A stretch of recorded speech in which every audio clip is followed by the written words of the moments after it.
com relação ao futuro de São Paulo, Derrite, né? A gente vê aqui um candidato, o Boulos está vindo como candidato, né? Então, é uma pessoa que já tem todo um histórico, né? De descumprimento de leis, o próprio lance do MTST e tal. Como é que você enxerga isso como um reflexo da segurança? E uma segunda pergunta ainda em cima desse tema, que o próprio governador Tarcísio ele está apoiando o Ricardo Nunes, né? A reeleição do Ricardo Nunes. Você não acha que a direita devia buscar um nome mais raiz para São Paulo? E por que não você, talvez? Olha, eu pertenço a um grupo político que tem como maior responsável por resultados eleitorais o presidente Bolsonaro. O maior legado que o presidente Bolsonaro deixou, além dos resultados do seu governo, foi a capacidade de transferência de voto. Estou falando de senadores, deputados que foram reeleitos. A maior bancada hoje é do PL, partido ao qual eu pertenço, 99 deputados. E ajudou, contribuiu em sua maior parte, maior percentual, a eleger um governador do estado de São Paulo, quebrando a hegemonia PSDBista que reinava no estado de São Paulo. E aí esse tema converge com a nossa preocupação também. Porque no interior a gente ganhou estourado, mas na capital a gente não foi unanimidade. Aliás, a gente não ganhou. Se fosse hoje, eu creio que isso está rumando para que isso aconteça, para que a gente derrote a esquerda na capital.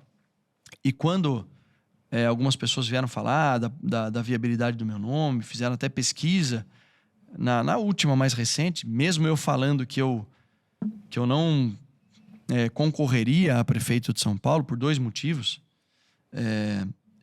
Primeiro já expliquei, que é o grupo político da qual eu faço parte. E por ser militar, eu sou soldado. Soldado não escolhe missão, tá pronto pra guerra. Agora, isso tem que ser conversado entre o presidente Bolsonaro, entre o governador Tarcísio. Esse é o primeiro ponto.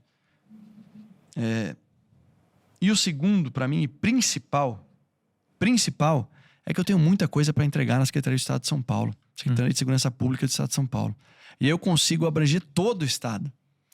Mas vai ser uma catástrofe se o Boulos sair vencedor da campanha municipal. Mas eu tenho convicção que a gente tem que trabalhar para que um só nome concorra e assim, em que pese alguns fatores aí que são extremamente complicados. Eu, nessa questão, me reservo aqui.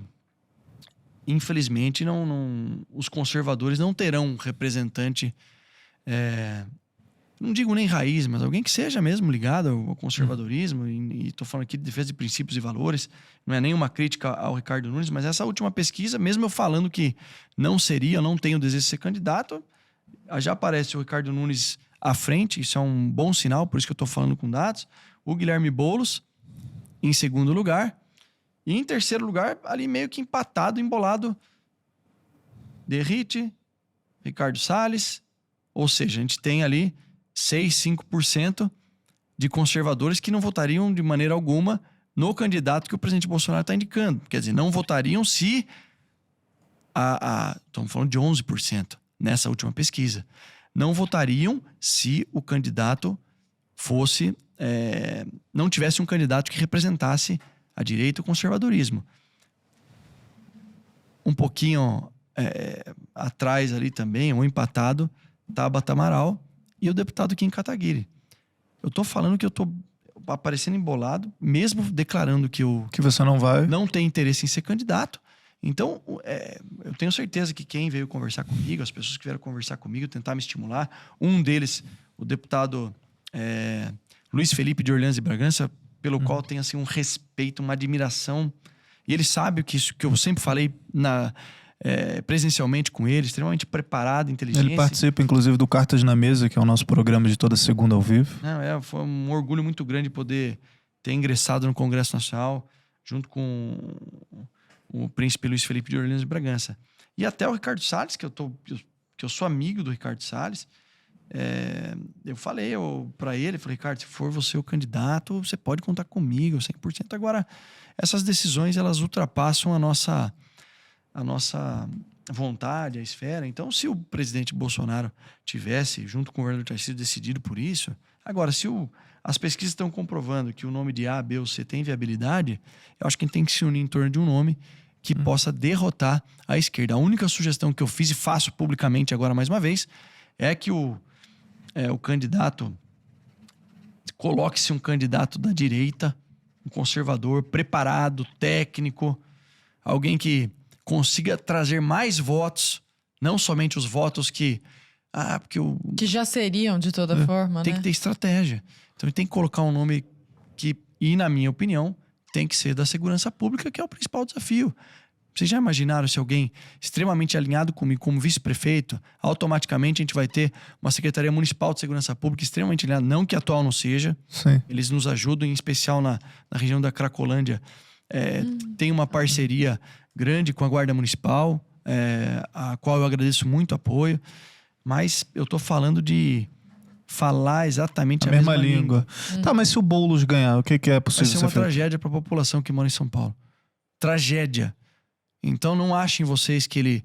Agora aparece um monte de candidato que é tolerância zero, que é linha dura. Pesquisem os candidatos que votaram a favor e contra a saída temporária. E dos que são postulantes, ou pelo menos que aparecem. Nós temos 3. Um que eu não sou postulante à candidatura de prefeito, mas eu fui o relator do projeto e atuei nos bastidores para que ele fosse colocado em pauta. Tem um outro deputado que votou a favor, inclusive defendeu no plenário. E tem uma deputada que votou contra. Se nós temos uma deputada, eu estou falando da Tabata Amaral por razões óbvias, que não tenho, isso não é uma crítica, é uma constatação de um fato, votou contra o fim da saída temporária, como é que vai ser a posição dela com relação ao combate ao crime? Como vocês acham? E vamos pensar na pior hipótese. Como é que vai ser a postura do senhor Guilherme Boulos com relação à defesa intolerante da impunidade? Pelo contrário. Ou dessas propriedades privadas, dessas invasões Piorou. aí que você falou? Piorou. É que quando eu falo da atuação rígida no combate ao crime, aquilo que o município pode colaborar, até por uma questão legal, né, que nós estamos falando, de atuação, as operações na Cracolândia que a gente realiza em conjunto com a Guarda Municipal, vocês acham que vai acontecer? Então, para quem está reclamando da Cracolândia, em que pese em ter reduzido muitos indicadores criminais, na região central, Por favor, fale sobre eles conosco. a gente reduziu em alguns meses, em especial do segundo semestre para cá, 61% dos indicadores criminais de roubo e furto. Na região da Cracolândia. Central, no centro expandido. Ah, tá. Na região da Cracolândia, mais ainda foi reduzido. O que acontece? Quando tem um crime lá, aparece naqueles programas policiais, olha, o centro disso, daquilo, fica 8 horas mostrando.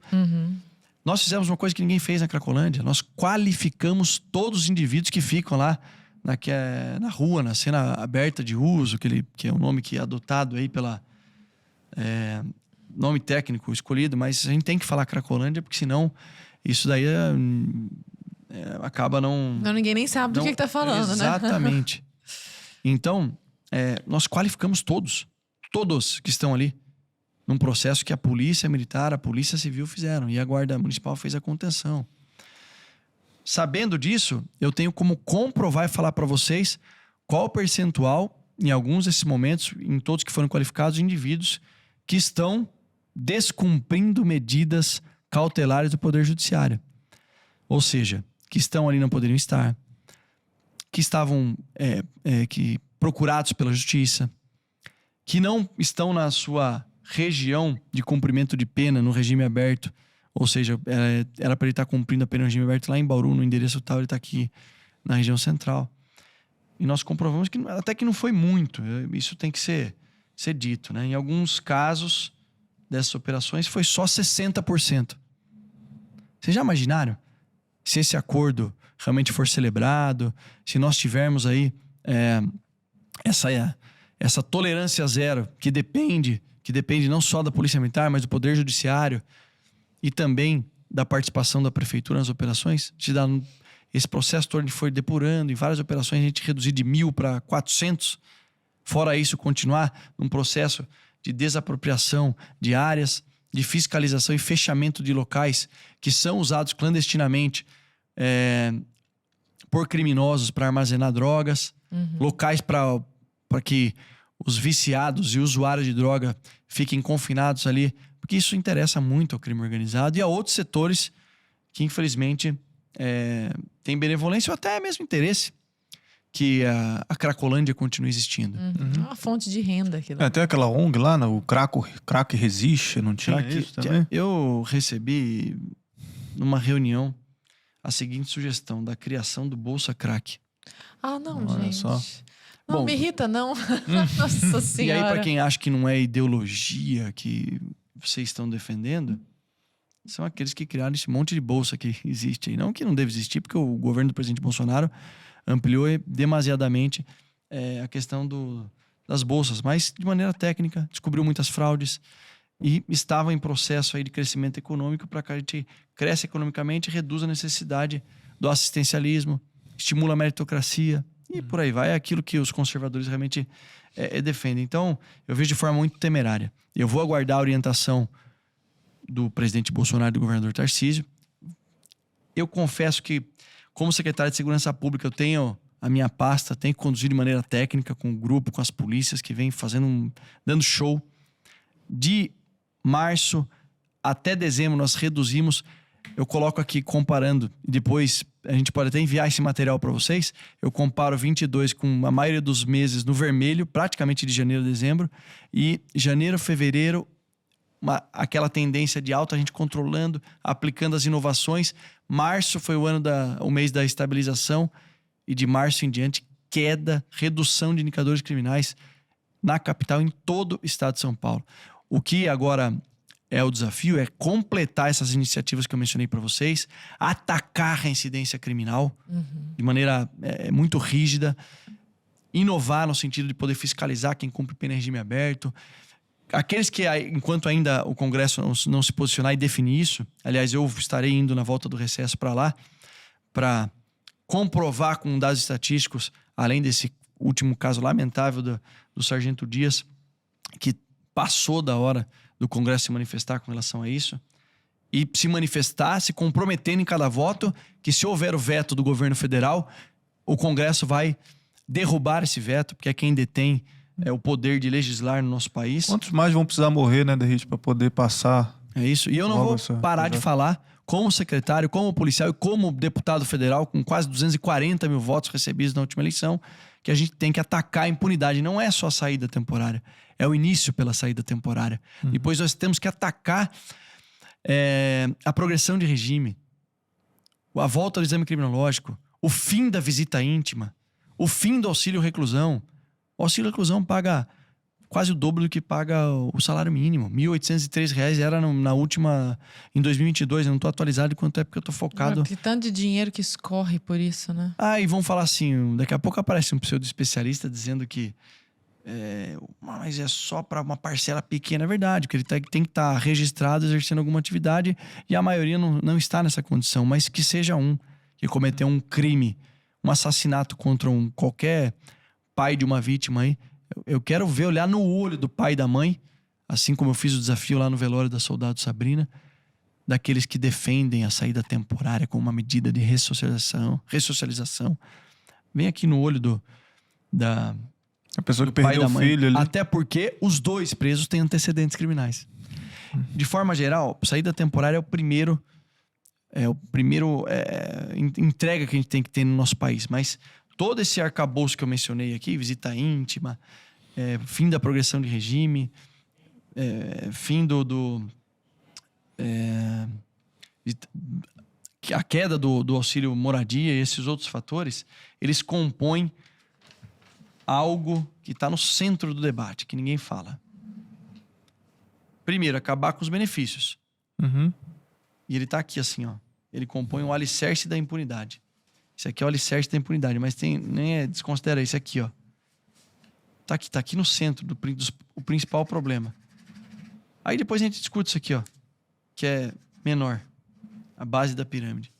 Esse centro maior aqui, ó, defesa intransigível do Instituto do Cumprimento da Pena no Brasil. O criminoso no Brasil não cumpre pena. Tem que cumprir pena. Vamos falar de ressocialização? Vamos. Dentro do sistema prisional, enquanto ele cumprir integralmente a pena pelo crime que lhe foi atribuída.